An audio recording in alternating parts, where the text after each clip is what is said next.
Right, so we have a solution. Thank you to Cavonics. They sent us some ice studs. So we got a tungsten carbide auger style stud. That is for the rear.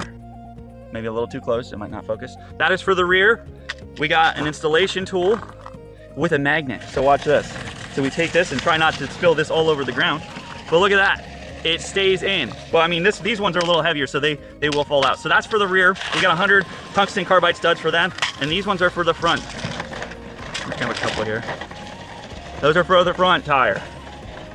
Once again, we have a nice installation tool that has a magnet in the center. So, thank you to Cavonics. We're gonna throw these on the bike and give it a test drive. All right, so what you're gonna do is you're going to take, and there's notches on the tool and in the stud. You're gonna slide that in there like so, and the magnet will hold it in. We're gonna take, and you're gonna count how many you got. So I think I have like 42 lugs around, and it equates to, I could put roughly 2 studs on every path, and I would be at 80. So I have 100, so I'm gonna get this pattern down right here. So we have the little 5, and we try not to put them directly in line, so it's okay if you get them off to the side a little bit, because it's gonna grip different. So we want to get them in the center of the lug, and what you're going to do is you're going to take this and you're going to put it, oh, we're going to put it right here, but we're going to put, and you're going to press firmly straight down and then slowly drive it in. You're going to drive it in until the teeth, look at that, can you see that?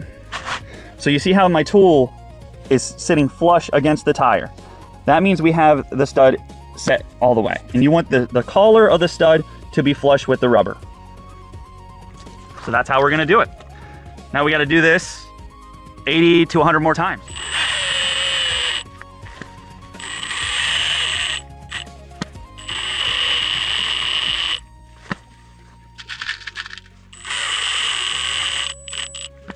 Now you want to make sure that you're not over tightening these.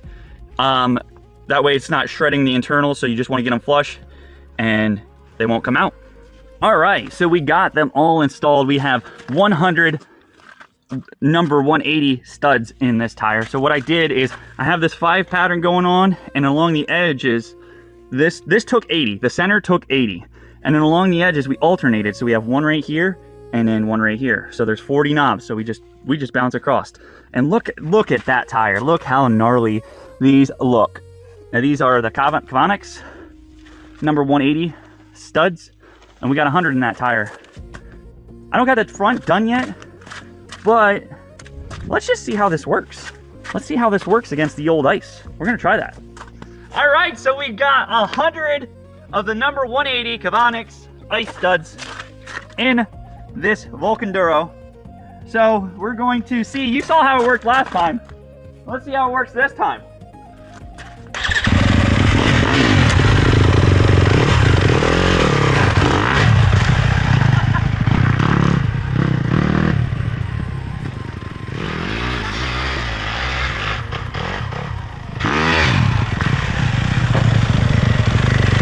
You're not doing that without ice studs. That was gnarly. You saw how much I struggled. I tried to give her the spin, and she pulled the front end right off the ground.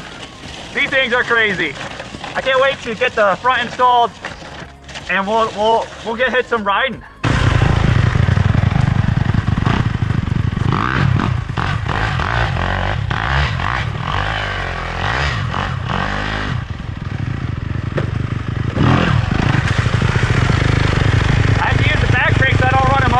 All right, so we got the front done up. We have 88 studs in here. Personally, I think I would like a little bit more, but this is all that I could fit. That have a decent pattern, and I only have 12 studs left, so that's not really gonna do me any good. There is 58 lugs on this particular front tire, so they don't divide well. So I can't put 2 in each stud with 100. So I would recommend either having like 150. And this is what it looks like with 100 studs, but we'll see how it works out. But that's what we come up with. So we got some side traction, and then we got a center. But yeah, personally, I would like to have a little bit more, but that's what we got with 100 studs. We put 88 in there, and check that out. That's pretty cool.